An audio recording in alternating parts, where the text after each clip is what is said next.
माझा मूड ठीक नाही. त्या अमरची आठवण झाली की डोकं भणभणतं माझं.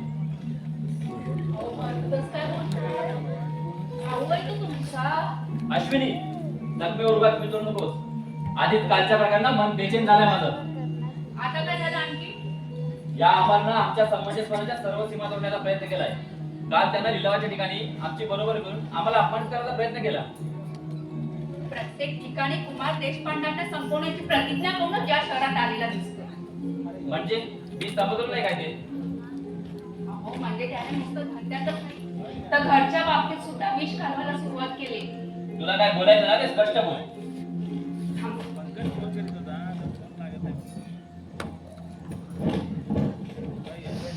अहो अमिता अमितवर प्रेम करते पण पप्पांना सांगितली तिची तयारी नाहीये. त्या आम्हाला वाटतंय ते सांगून भडकवलंय ना तिला. आणि आणि आता ती घर सोडून चालले. मग हे सगळं तू आतापर्यंत का नाही सांगितलंस? उगीच कोणी म्हणायला नको. काल आली आणि घरात भांडणं लावून दिली. जगाचं काय जातंय मनाला? दाणे टाकून कोंबड्यात जुनारं जग आहे. ते कधी खऱ्याच्या बाजूने बोलत नसतं आणि खोट्याची साथ सोडत नसतं. तू थांब जरा, मी विचारतो तिला. मी जाते बाई. थांब. उगाच तिनं माझा संशय नको. थांब म्हटलं ना, थांब. अमिता, ए अमिता, अमिता. काय झालं ओरडायला? काय झालंय? आता नुसतं ओरडतोय आणि जर वाकडं वागलीस तर? काय केलं मी? स्पष्ट बोल काय ते. बाई बाई बाई, काय हटवीटपणा. तू मध्ये बोलू नकोस. तुझा काहीच संबंध नाही. अमिता, ओढू नकोस. जसा पाटेल. मुकाट्यानं माझ्या प्रश्नाची उत्तर दे. तुझ्या प्रश्नाची उत्तर द्यायला मी तुझी काही भांगी नाही आणि उलट तूच माझ्या प्रश्नाची उत्तर दे. भावाचं नातं इतक्या लवकर दिसत. भावानं सुद्धा भावासारखं वागायला लागतं. त्या अमित बरोबर केव्हापासून प्रेम काय करतेस? Mister Ajit, none of the business. Amita, तुझं डोकं ठिकाणावर आहे का? हो मिसेस देशपांडे, आम ऑल राईट. म्हणून तू वाटेल ते करशील? वाटेल ते नाही. आमचं प्रेम एकमेकांवर. लाज नाही असं बोलायला? लाज तर वाटावी. तुला लाज वाटली का हिच्या बरोबर लग्न करताना? आमचं प्रेम ना शुद्ध होतं. म्हणे प्रेम. रे प्रेमाची व्याख्या तर कळते का तुम्हाला? कोणाला विचारतीस तू हे? दुसऱ्याच्या प्रेमाचा दिवाळा काढायला जिला मजा वाटते ना तिला म्हणे शुद्ध प्रेम. मी काय केलं? पप्पानीच त्याला कामावरून काढून टाकले. ते तुझ्या चांगल्यामुळेच. तूच त्यांच्या मनात विष घालवलंस ना. अमिता, कुणाला काय बोलतेस तू? ए तुझ्या बायकोला, जिला मी माझ्या मनातलं सगळं काय सांगितलं.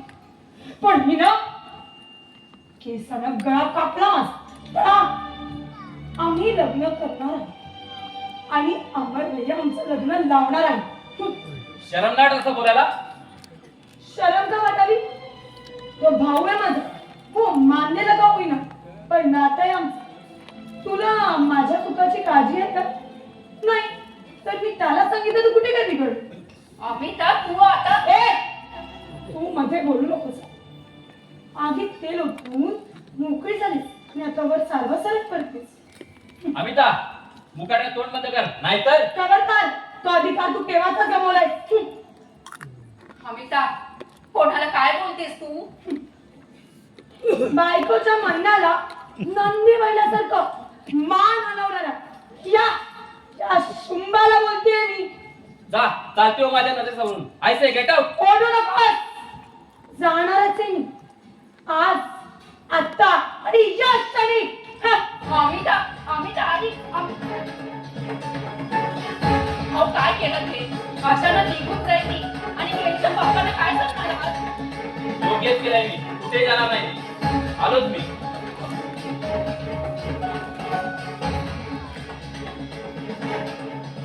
आता अजून काय होणार आहे कुणास ठाऊक.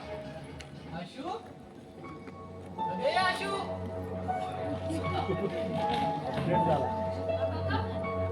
आलं तुम्ही?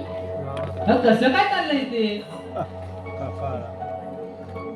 अगं तू गप्प का? भांडलात वाटतं दोघे. अगं प्रेमाच्या संसारात भांडणाशिवाय गोडी थोडीच येणार आहे. अगं मी इतका बडबडतोय तर तू गप्पच. काय करू काका,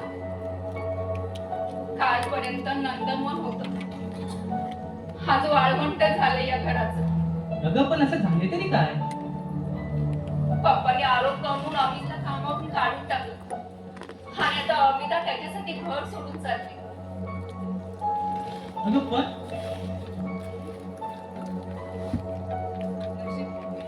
पप्पांना अजून माहिती नाही आहे.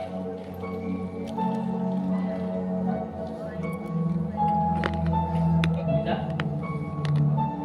साहेबांना माहितीये का हे? नाही, देवाची करणी म्हणतात तीही अशी. म्हणजे तुम्हाला नक्की काय म्हणायचं? अशू, मी साहेबांच्या बरोबरीने ह्या घरात वाढलो, पण असा प्रसंग मी कधीच पाहिला नाही. हे सगळं ना त्या अमरमुळे होतंय. पुरी ग्रह देशाचा फेरा चुकत नाही कधी कुणाला. तो सतत फिरत असतो आपल्या भोवती पृथ्वीप्रमाणे. तसेच एक चंद्र सूर्याला लागणाऱ्या ग्रहणासारखा तो आपल्या नशिबाच्या मार्गात आडवा येतो कुणाच्या तरी रूपाने आणि ग्रासून टाकतो आपलं जीवन आणि ग्रासून टाकतो आपलं जीवन आणि ग्रासून टाकतो आपलं जीवन.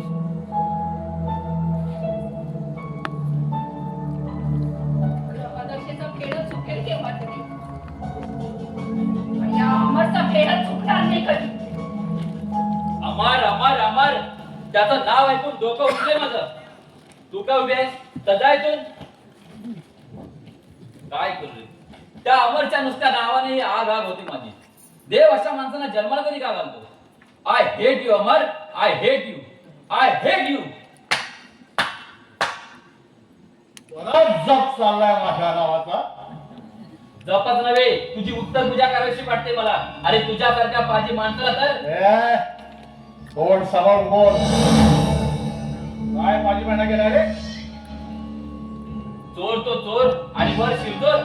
धंद्यात आम्हाला संपवण्याचा प्रयत्न केला आणि आता आमच्या घरगुती बाबतीत लक्ष घालून आमचं घर बरबाद करून पाहतोय. आणि वर पाजीपणाचा पुरावा आहे तुला. जगात सगळे चोर शिरजोर असतात. काही जण माझ्यासारखे उघडेपणे वार करतात, तर काही जण सभ्यपणाच्या बुरख्या आणून ती कृत्य करतात. म्हणजे आम्ही चोर असं म्हणायचं तुला? अरे चोराला चोर म्हणून त्यांचा अपमान का करायचा? काय केलंय आम्ही? तुझ्याप्रमाणे कोणाचा घर बरबाद केलंय का कोणाला धंद्यात तुटलंय? सांगेन, एक दिवस तेही सांगेन. सांगण्यासारखं आहे का तुझं? ऐकवीन, एक दिवस नक्कीच ऐकवीन. तुझ्या पप्पांच्या आपल्या अशुभमुखातून पप्पांच्या शुभनाचा विचार करू नकोस. अरे लायकी नाही तुझी. बरोबर आहे तुझं. त्यांच्यासारख्या धर्मात्म्याचा फुलाचे हार घालून सत्कार केला पाहिजे. अरे त्यांचं नावच काय, त्यांचं तोड सुद्धा पाहायची इच्छा नाही माझी. आणि पण त्यांच्या दोन टेंडरमुळे तुझं भाग्य उजळले ना. ते मी कधीच विसरणार नाही. एक दिवस त्यांच्या त्या उपकाराची परतफेड मी नक्कीच करेन. कुणाच्या दयेवर जगण्या इतके लाचार नाही आम्ही. अरे पण दुसऱ्याला लाचार करण्या इतके निर्लज्ज आहात तुम्ही. दुसरं काय करणार? जे जीवनात असत्याच्या मार्गावर चालले ते आणखी काय करणार? पप्पाने असं काय केलं तुझं? सांगितलं ना, वेळ आल्यावर सांगेन. मग आता का आलाय? अमिताला न्यायला. आणि ती येणार नसेल तर? हे मला तिच्या तोंडून ऐकायचंय. मी तिचा भाऊ म्हणून सांगतोय. खरंच यार, तुझी कीव कराशी वाटते. अरे मीही तिचा भाऊच आहे. एवढी घमेंडी असेल तर बोलावा आणि विचार तिला. हो, कळेल तुला. ती कोणाचा शब्द पाळते दिसेल. अमिता, हे अमिता. हा भैया, आलास तू? हो, चल आपण निघूया. हो, चल मी तयार. अमिता, एका परक्या माणसाने सांगण्यावरून प्रतिष्ठेला कलंक लावू नकोस. अमिता, एका बाजूला समाज आणि तुझ्या घराण्याची प्रतिष्ठा आणि दुसरीकडे तुझं पवित्र प्रेम. ज्या प्रेमासाठी अमितने तुझ्या वडिलांनी केलेले खोटे आरोप सहन केले, आता तुझी पाळी. हो भैया, मी तयार. चल. अमिता, माझा ऐक. मला मुकाट्याने जाऊ दे. जबरदस्तीने तू तिला अडवू शकणार नाहीस. Shut your mouth and get lost. हो, मी जाणारच आहे, पण एकटा नाही. अमर, तू आजपर्यंत सर्वच बाबतीत आम्हाला त्रास देण्याचा प्रयत्न केला. तरी मी तुला एका शब्दाने बोलू नाही. पण आज माझ्या बहिणीला आपल्या हातातला खेळणं असलेल्या एका बेकार तरुणाच्या बेकार प्रेमाची ग्वाही देऊन तू या घरातून बाहेर काढू पाहतोय का?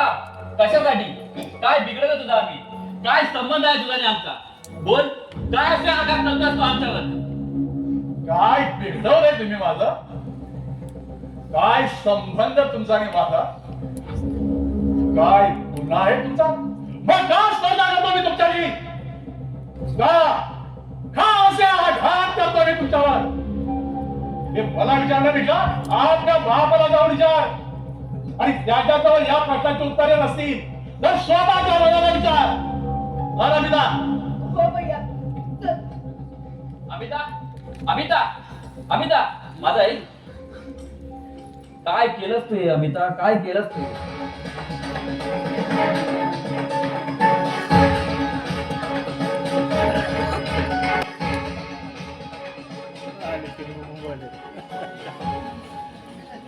नाही नंतर माझी अमिता असं कधीच वागणार नाही.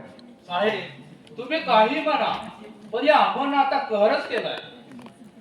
नाही असं होणार नाही. तेच म्हणतो मी, माझाही विश्वास आहे तिच्यावर. पण साहेब मी प्रत्यक्ष त्या डोळ्याने पाहिलंय तिला. काय पाहिलं तुम्ही? भास झाला असेल तुम्हाला. आज नाही साहेब, सत्य आहे हे.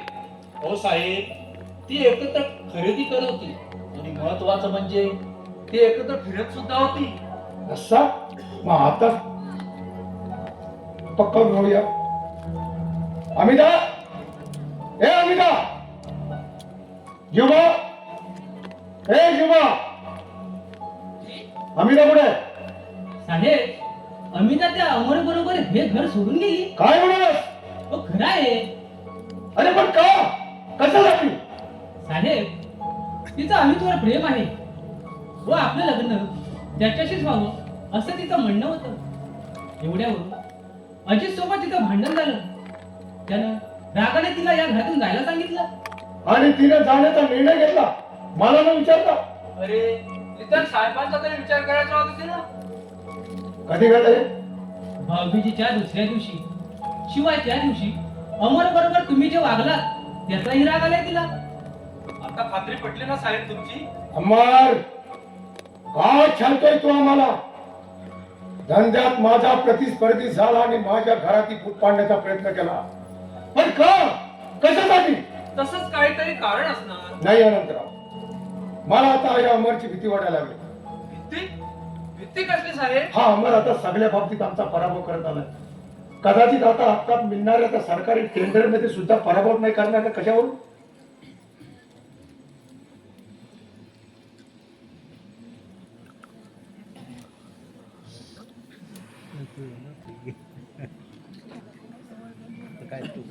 You are perfectly right, Mr. Deshpande. तू काय वाचायचं? ही ऑर्डर सुद्धा मलाच मिळणार आणि त्यानंतर तुमचं सगळं साम्राज्य धुळीला मिळणार. तेव्हा या ऑर्डर साठी टेंडर भरण्याचा प्रयत्नही करू नका हे सांगायला हवं. मी काय करावं आणि काय नाही हे मला चांगलंच कळते. पण तुला एक सल्ला देतो. 2 वर्षात झालेल्या प्रगतीने जास्त हुरळून जाऊ नकोस. आय नो मिस्टर देशपांडे, हा सगळा नशिबाचा खेळ आहे. नशीब जरी माणसाच्या कपाळावर लिहिलेलं असलं तरी ते बदलण्याची ताकद माणसाच्या हातात असते. पण एक दिवस या नशिबाने जेव्हा गोत्यात असेल ना, त्यावेळी तुझ्याजवळ ना पैसा, प्रतिष्ठा आणि माणसा, तू मात्र एकटा राहशील. अगदी एकटा. मिस्टर देशपांडे, मी ते तुमच्याशी बिझनेसची पैस खेळायला आलो आणि ती तशी खेळलो सुद्धा. आता खेळलेली पैस नशिबाच्या भीतीने अर्धवट सोडून जाणं मला जमणार नाही.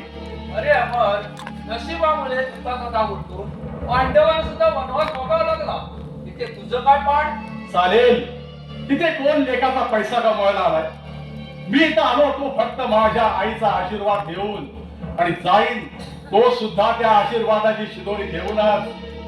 पण जोपर्यंत मी या शहरात असेल तोपर्यंत विश्वास कंस्ट्रक्शनचा बोर्ड हा कुमार अँड सनच्या वरतीच राहील.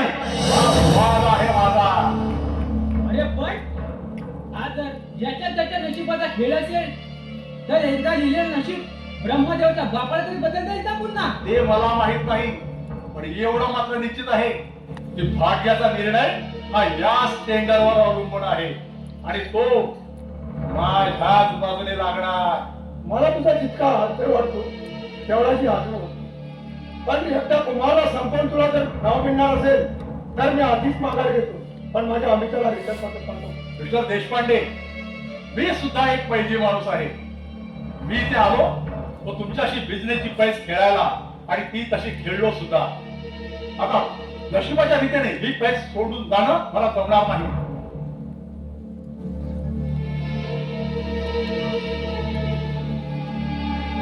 कुमार साहेब, कुमार साहेब, तुम्ही काय बोलला? तुम्ही आता काय म्हणाला?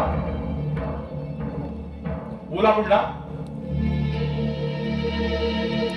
बोला. तुम्ही आता काय बोलला ते पुन्हा बोला. मी जिवंत असताना तुम्ही जरा मिळाला का? जिवंत असताना लग्न होऊ शकत नाही?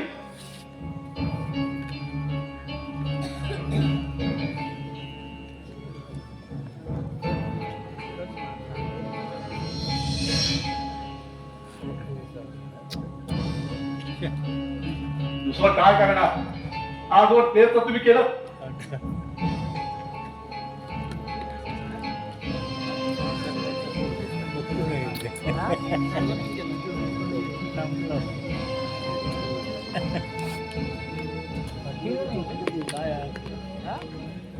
या सगळ्या प्रश्नांची उत्तरे तुम्हाला मी योग्य वेळी देईल, पण आता मात्र एवढं सांगतो की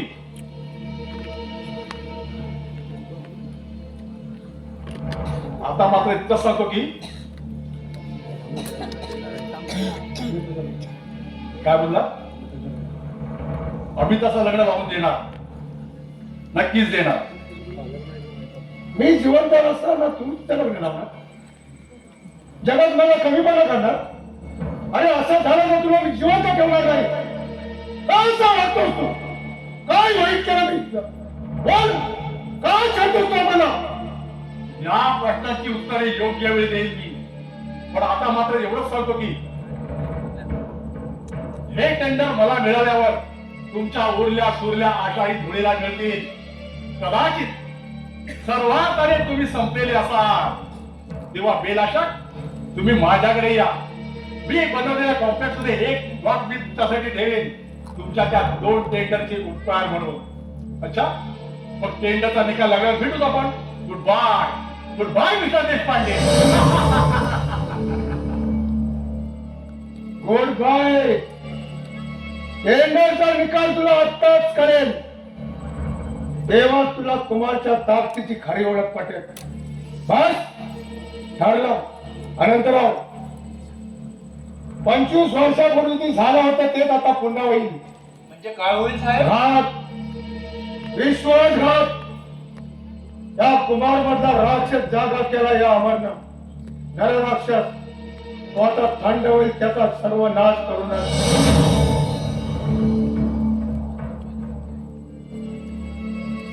काय होणार आहे हे त्या देवालाच ठाव.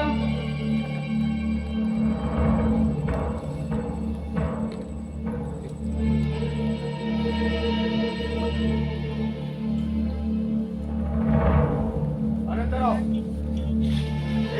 हे काय साहेब? हे पैसे आहेत, हे मिस्टर पालखीवाल्यांना देऊ द्या. पण ते लाच घेत नाही. तरी पण आपण त्यांना द्यायचे. मी समजलो नाही. सांगतो, समजावून सांगतो.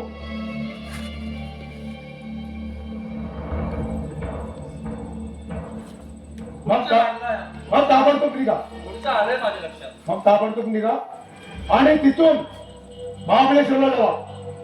तिथली इस्टेट विकून पैसे घेऊन या. काय? इस्टेट विकायची? होय, का? त्या टेंडर साठी भरपूर पैसा लागणार आहे आपल्याला. मग तो ठेकेदारांकडून घ्या. अनंतराव, त्याच्यातला एकही जण पैसा लावायला तयार नाही. उलट आतापर्यंत भावीला ते पैसे परत मागतात आहे. लोक इतक्या झटकन फिरू शकतात? चालायचं, याला जीवन असं म्हणतात. जगाची रीतच आहे, पण त्यांना कुठं माहित आहे किती लोक आला तर हे डगमगणारे जहाज नाहीये. अनंतराव, या टेंडरसाठी आपण सारी शक्ती पणाला लावू पण कुणासमोर हात पसरणार नाही. जा तुम्ही. ठीक आहे साहेब.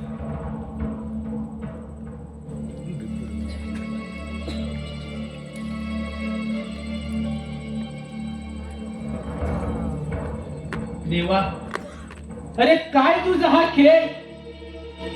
कधी माणसाला सुखाच्या तराजूर तोलतोस तर कधी त्याला दुःखाच्या खोल धरी ढकलून त्याची मजा बघतोस. अरे किती गाडले तरी मेलेले मुर्दे पुन्हा बाहेर येतात. तसंच माणसाचं पाप कोणत्या ना कोणत्या रूपात त्याच्या समोर येऊन उभं राहतात. म्हणतात ना, जशी करणी तशी भरणी.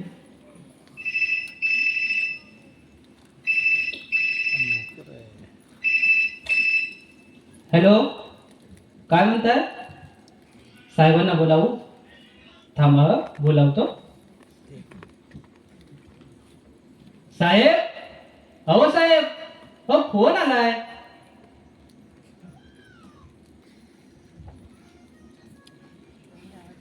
हॅलो,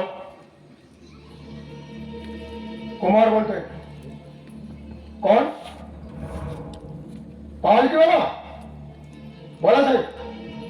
काय सेवा करू आपली? काय म्हणाला? Oh my God, many many thanks sir. Don't worry sir. विश्वासानं काम करणं हे तर आमच्या कंपनीचं बिल वाक्य आहे. Yes sir, I should be start my works. See you. Good night. Oh god, I am so happy. साहेब, अहो काय झालंय? मला तरी सांगा. जीवा, माझ्या जीवनातले सारे क्षण तर तुझ्याबरोबर शेअर करत आलोय. अरे क्षणात स्वप्नांच्या मालात, क्षणात सत्यात वावरणारा मी. जमिनीवर आहे की उंच आकाशात माझे मलाच कळत नाही. जा जीवा जा, आज मस्त बेत कर जेवणाचा. बर कितीतरी दिवसाने आज समाधानाने जेवणार आहे मी. जी. जा.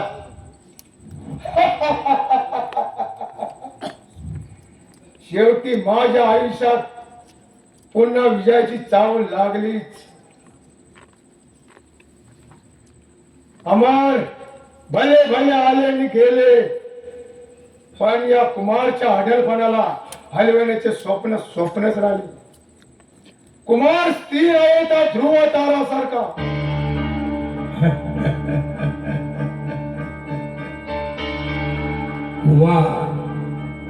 ओळखलंस मला? नाही अरे मी तुझा भाव नाही सावलीच्या रूपानं तुझ्या मागून फिरतो. नाही. आता थोड्याच काळात तुझं साम्राज्य संपणार आणि तुझ्या सावलीचा अंधकारात तुझ्या सर्व सुखांचा अंत होणार. नाही. कारण केलीस किती पापे तू जीवनात या आपल्या, भोग आता आपल्या कर्माची फळं उरलेल्या आयुष्याचा. नाही नाही नाही नाही नाही.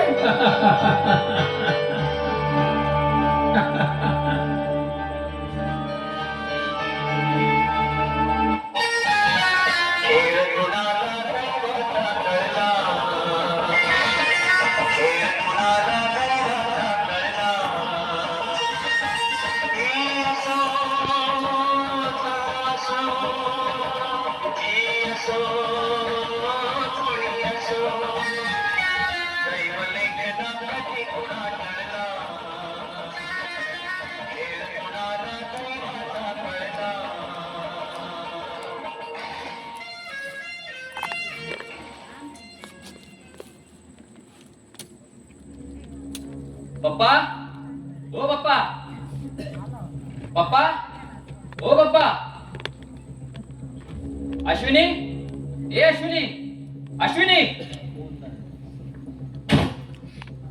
काय हो, काय झालं ओरडायला? काय झालंय? हे घे वाच.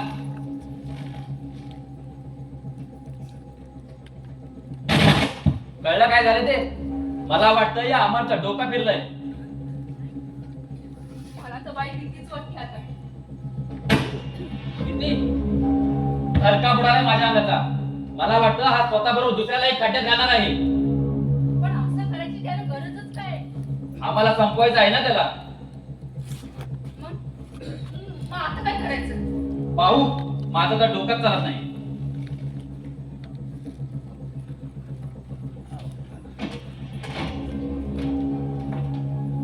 अजय, पप्पा, आजचा पेपर वाचला तुम्ही? होय वाचला. मग तुमचं काय मत आहे याबद्दल? मला वाटतं तो नक्की वेडा असणार, नाहीतर असा वागलाच नसता. नाही, तो वेळा नाहीये. तो आपल्याला वेळाकडे पाहतोय. आपल्या प्लॉट समोर जागा घेऊन तिथे नवीन पद्धतीचे प्लॉट म्हणून कमी दरात विकण्याचा निर्णय घेतला त्याला. अहो पण यात त्याचंच नुकसान आहे ना. हो आहे ना, त्याबरोबर आपलंही नुकसान आहे. अरे आपण कॉम्प्लेक्स बनवणार पण ते खाणार कोण? मग मिळालेल्या ऑर्डरचं काय करायचं? हेच कळत नाही. टू बी और नॉट टू बी अशी अवस्था झाली आमची. पण काहीतरी करायला हवंच. शांत राहून विचार करायला हवा. अश्विनी, तू जरा आज दाखव.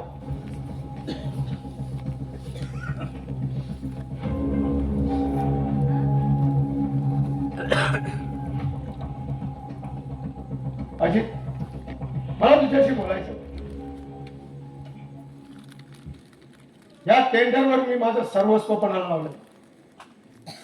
हा बंगला, ही इस्टेट, बँक बॅलन्स सारं काही 25 वर्षाचा इमेज मला, प्रतिष्ठा मला कायम ठेवायचे. त्यासाठी वेळ पडला, त्यासाठी एक बंगला बाहेर काढावा लागणार. हा बंगला सोडावा लागेल. होय ना. होय. या बंगल्यासाठी जे ठेकेदारीने पैसे दिले त्याला बंगला द्यावा लागणार. उलट बाकीच्या कर्जाची व्यवस्था करावी लागणार आहे. पप्पा, मी तुमचं सगळं बोलणं ऐकलंय. आता तुम्ही माझं काही ऐकणार असाल तर मी तुम्हाला काही सांगणार आहे.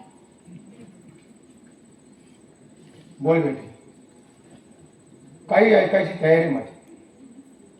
पप्पा, मी सून म्हणून या घरात आले आणि तुमची मुलगी होऊन राहील. आजपर्यंत मी काही मागितलं नाही, पण आज एक गोष्ट मागणार आहे. द्याल मला?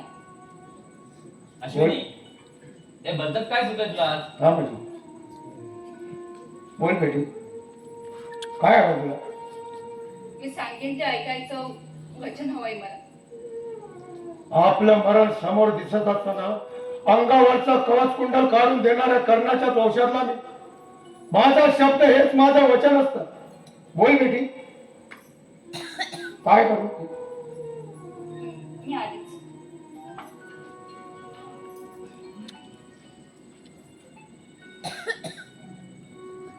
आता ही कोणत्या संकटात टाकणार आहे आपल्याला? काहीच ठाऊक नाही, आल्यावरती कळेलच काय ते.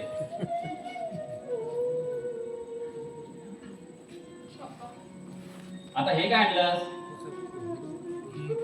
ही आपली पासबुक आणि माझे दागिने. हे कशाला आणलंस? आणि हे घेऊन मी काय करू? हे सारं तुमचंच आहे पप्पा. हो, हे पैसे तुम्ही आम्हाला दिलेत आमच्या गरजा पूर्ण करण्यासाठी.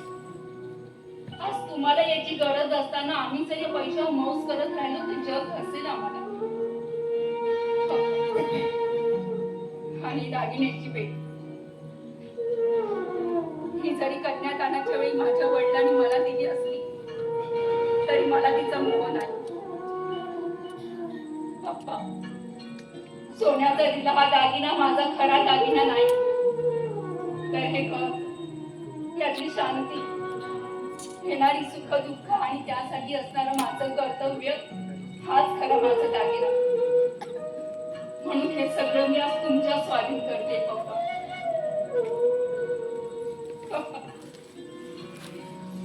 आपल्या घराचा सुखाचा दागिना हरवला असताना मी जर या दागिन्याने नटून नसते रंग करत राहिले ना तर उद्या जग मला म्हणेल की सासरची लाज डोक्यात असताना जी सून आपल्या कर्तव्याला विसरली ती सून कसली.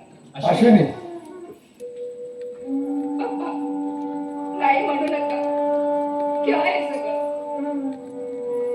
अश्विनी, तुला वचन दिल्यामुळे मी फक्त पासबुक घेतो,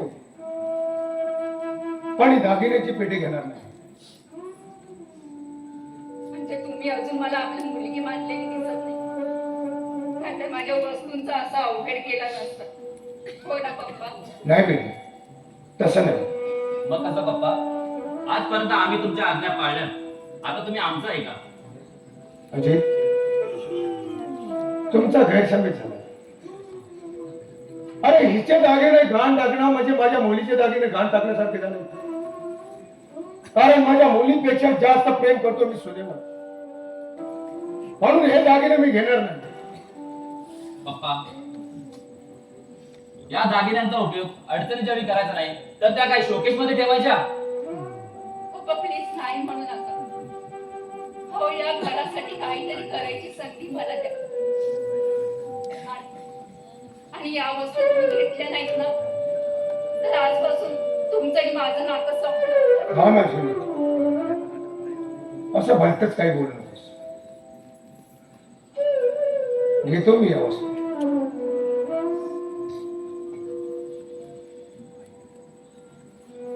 आज देशपांड्यांचा अभिमान संपला.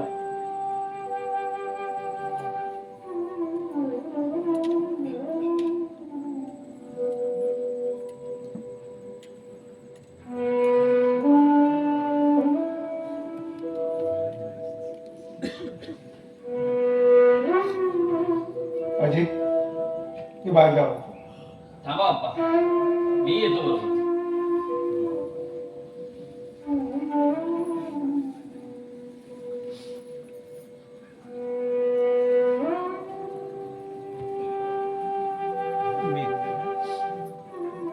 देवा, काय केलंस हे? बघता बघता भरलेल्या घराचं नंदनवन उद्ध्वस्त झालं. असं काय गुन्हा केला आम्ही तुझा की ही शिक्षा दिलीस तू आम्हाला? बस, आता तरी थांबव हे सगळं. नाही सहन होत आता. नाही सहन होत. नाही सहन होत.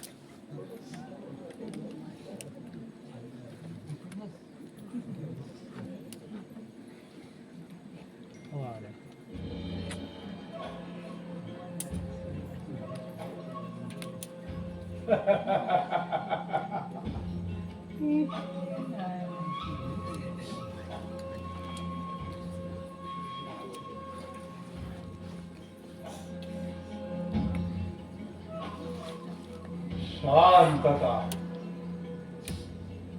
सगळी शांतता. भयान भयान शांतता.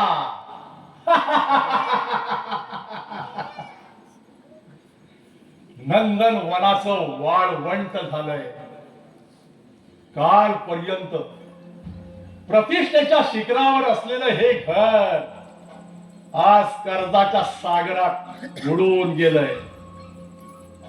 कुमार अँड सन्स नावाचा दबदबा नष्ट झाला या शहरातून.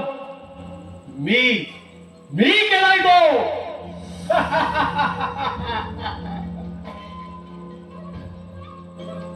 अजून करणार आहे, अजून करणार आहे.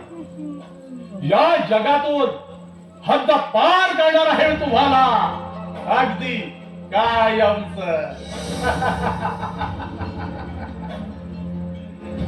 कारण मला बदला घ्यायचा आहे. बदला. बदला. बदला.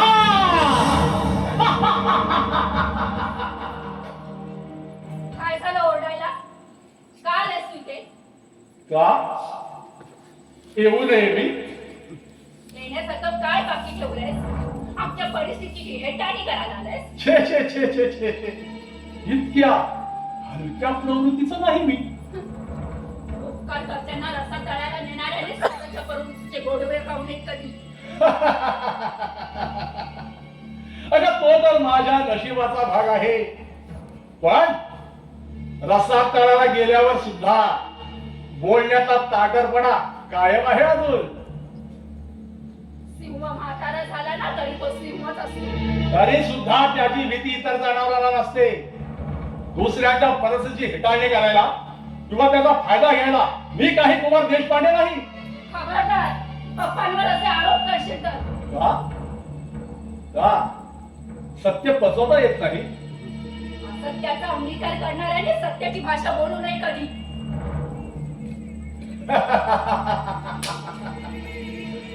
जे आयुष्यभर असत्याने चालले त्यांच्याशी असत्याची वागणूक केली म्हणून सत्याचा रूप बदलत नाही कधी. मला तुझ्याशी काही बोलायचं नाहीये. तू जा बघू इथून. हो मी जाणारच आहे पण त्याआधी मला एका गोष्टीचा खुलासा करायचा आहे. कोणत्या गोष्टीचा खुलासा? काय ठरवलंय कुमार साहेबांनी? त्या ऑर्डर बद्दलच म्हणतोस ना? नाही मी अमिताच्या लग्नाबद्दल बोलतोय. हा आमचा काय संबंध त्याच्याशी? अहो तुमचा नसेल पण कुमार साहेबांचा आहे ना. तेव्हा त्यांनी तिच्या लग्नाला यावं असं तिला वाटतंय. सोडत तेव्हा ती त्यांना मिळली. हो रक्ताची नाते तोंडात अखंड आहे त्यांचा. का? घरातून पळून जाताना वडिलांना विचारलं नाही. मग आता आशीर्वादाची काय गरज आहे तिला? हेही खरं म्हणा ज्यांच्या हृदयात दयेचा झराच नाही अशांच्या आशीर्वादाने काय होणार आहे. अमर, आतापर्यंत एका शब्दाने तुला काही बोलले नाही हा. पण पप्पांबद्दल एक शब्द जरी वाकडा बोललास ना तर ते मी सहन करणार नाही. कारण ते आम्हाला देवा समान आहे.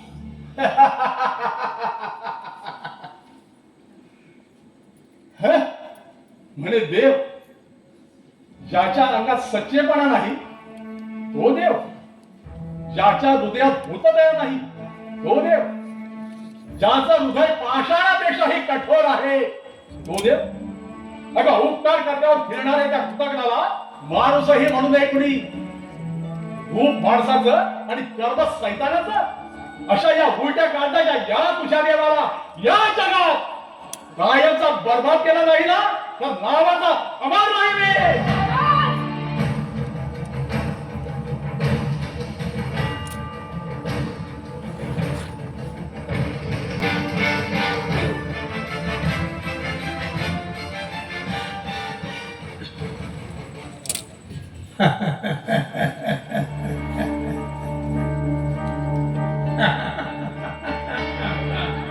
कोण आहे? कोण असं ते? कुमार मला विसरला. अरे मी आहे विश्वास. नाही ज्याचा तू विश्वासघात केलास. आणि आज मी तुला हसतोय. तुझ्या या दयनीय परिस्थितीला हसतोय. माझ्या परिस्थितीवर असायचा तुला काय अधिकार? अरे नियतीने जाणून दिलाय मला तो अधिकार. उभा अरे जगाचा नियमच आहे. जसं करावं तसं भरावं. तुम्ही दुसऱ्याला जे देता ते फिरून तुमच्या पदरात येतात आणि त्याचे चटके सगळ्या कुटुंबाला भोगावे लागतात. नाही विश्वास हा कदापि होणार नाही. कदापि होणार नाही. वेडा वेडा रे वेडा. होणार नाही काय? झालंय. आणि हा तुमचा वनवास आता कुणीही थांबवू शकणार नाही. कुणीच नाही. थांब कुणीच नाही. कुणीच नाही. थांब. थांब विश्वास विश्वास विश्वास विश्वास. साहेब कुठे आहे? कुठे आहे तो? कोण? काय होतंय साहेब? कालपासून तू मोठ्या धनाचं नाव घेऊन काहीतरी सारखं बडबडताय. मला कालपासून काय होते तेच कळत नाही. कालपासून भयंकर स्वप्नात पडतात आहे मला. विश्वास माझ्या स्वप्नात येतोय आणि मला पाहून मोठ्याने हसतोय. साहेब तो काय म्हणाले ते? तो म्हणाला कुमार मी तुला हसतोय. तुझ्या या परिस्थितीला हसतोय. जी स्थिती तू माझी केली होतीस ही तुझी झाली. शहराला सवाशर भेटतो. केलेल्या पापाची करम इथेच बघावी लागतात. कर भला सो होगा भला. साहेब दुसऱ्यांच्या मागा मुरगळण्याची नीती असणाऱ्या माणसाला देव सुद्धा माफ करत नाही. शांत व्हाय साहेब, शांत व्हा. जेव्हा त्याच्या एक एक शब्दाने माझ्या अंगावर काटा पडायला आणि माझं मन मला सांगू लागलं कुमार आता पश्चाताप करून काय उपयोग? केलेले फळाची फळं भोगावीच लागतात जीवा. पण माझं मला पाप भोगावंच लागेल. पण त्याचा छळ माझ्या कुटुंबाला लागता आला जाणार नाही. सारं काही ठीक होईल साहेब. जीवा साहेब, जीवा आता काय येतो उपयोग त्या शब्दांचा? आता काय उरले माझ्या जवळ?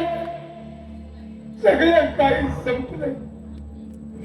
राहिलोय फक्त मी एक भाडा मासाचा पुतळा आणि माझ्याचा स्वाभिमान, ज्याची किंमत या जगाच्या बाजारात शून्य आहे. यापुढे मला नुसतं कोणी कुमार म्हणाला तरी मी आनंद मानू. शोभा,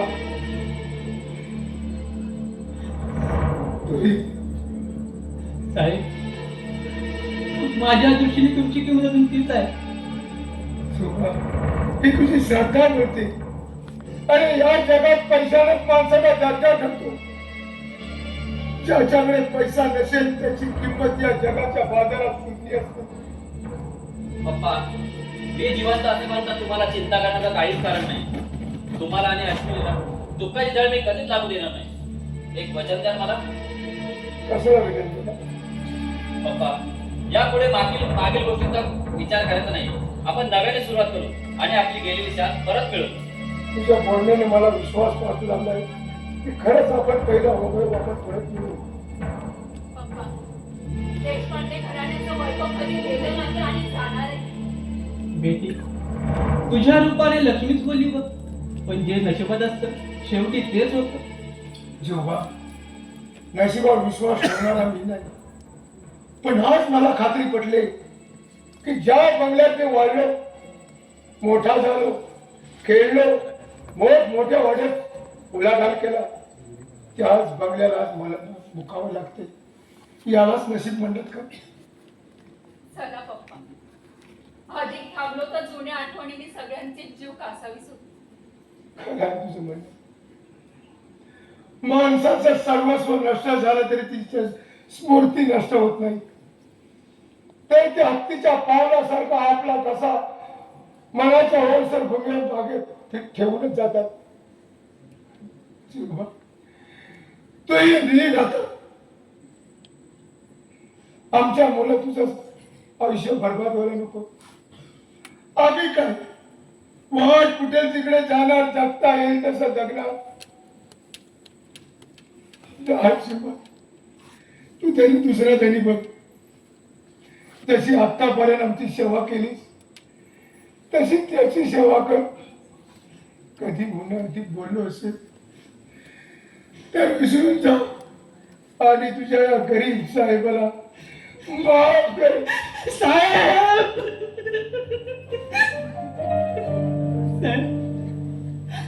कोणत्या कुटुंबावर मी माझं आयुष्य घालवलं, त्यांच्यावर तुम्हाला लाभ द्यायला सांगता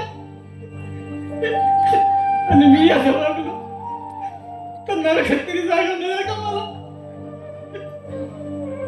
नाही साहेब, मी जाणार नाही. मरताना मोठं तरी म्हणाल जीवा, मी तुला माझ्या मुलाप्रमाणेच समजतो. तेव्हा मला वचन दे, या कुटुंबाला सोडून तू कधी जाणार नाही. पाऊस जनावर टाकलं पण त्याला पण टाकून देतो काय? मग मी एक आडा माझा माणूस साहेब, त्या कुटुंबावर मी माझ्यासाठी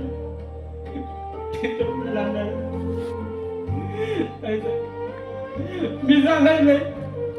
जगीन तर तुमच्या बरोबरच आणि मारेल पण तुमच्या बरोबरच. पप्पा, असू द्या ना, तो राहील आपल्यासोबत. जेव्हा तू सुद्धा अडवलंस मला. चला निघूया.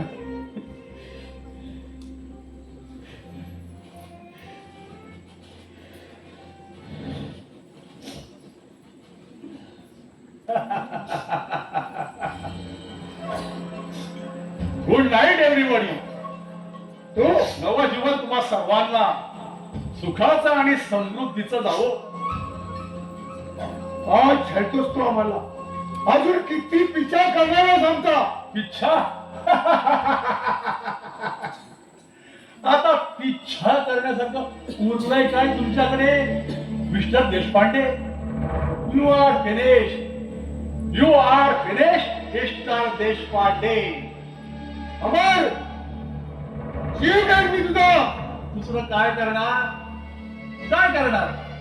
अजूनपर्यंत तेच तर केलं. कुणाचा पैशासाठी तर कुणाचा प्रतिष्ठेसाठी जीव घेतला.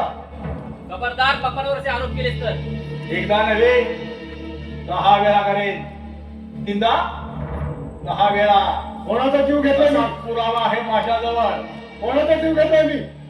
मुळात तूच मला माणसातून उठवलास. माझी 25 वर्षाची प्रतिष्ठा धुळीला मिळवलीस. काय गुन्हा केला तुझा? का असा वागलास?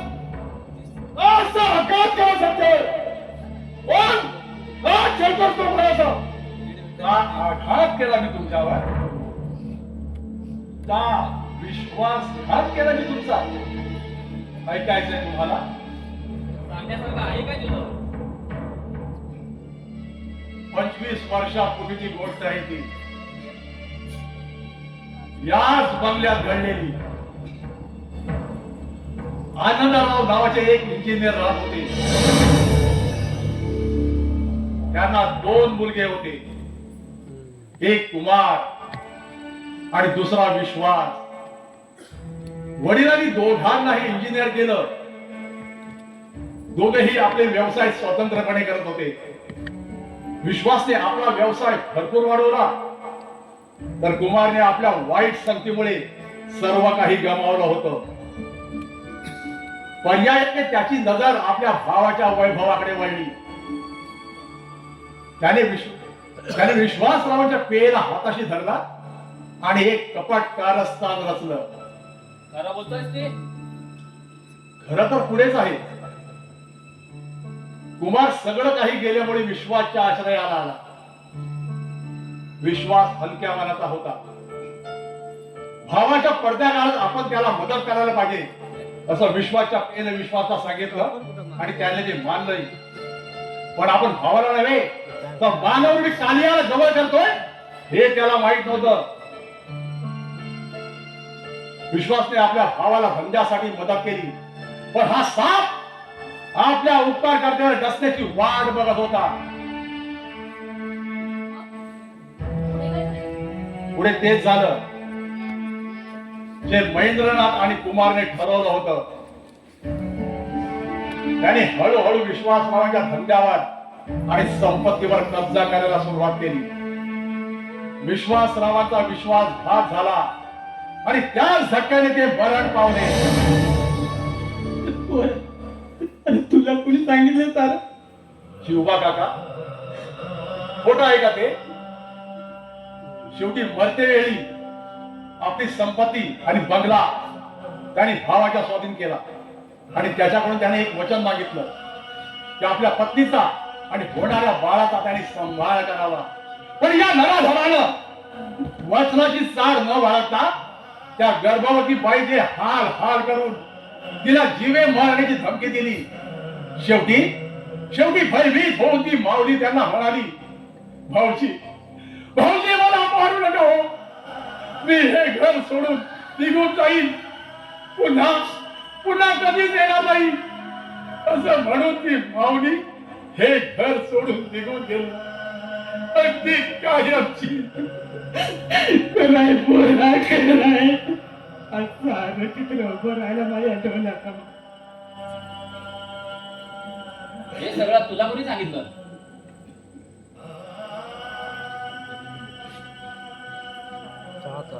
चिन्ह ओळखतोस? हे तर आमच्या घरांचं प्रतीक आहे. हे तुला कोणी दिलं? मरते वेळी माझी आई मला देऊन गेले म्हणाली, हे तुझ्या गळ्यात ठेव. म्हणजे तुला आपल्या आई वडिलांवरील झालेल्या अत्याचाराची सतत आठवण येत राहील. म्हणजे तू? होय कुमार साहेब. माझी आई म्हणजे तुमची लाचार भावजाई जिला तुम्ही निर्दयीपणे या घरातून हाकलून लावली.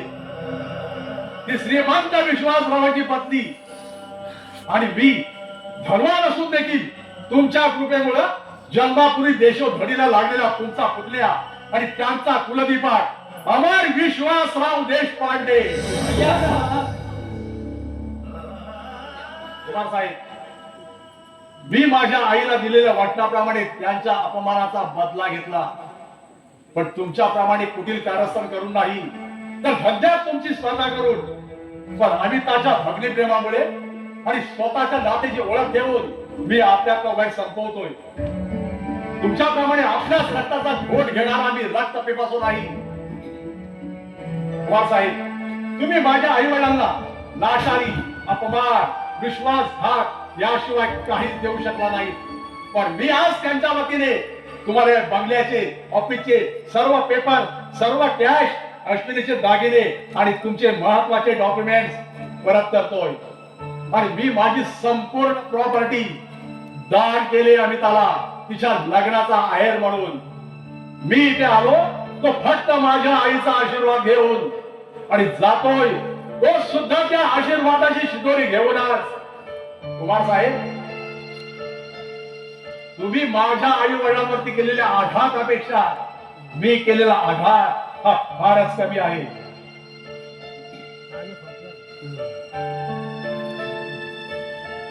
या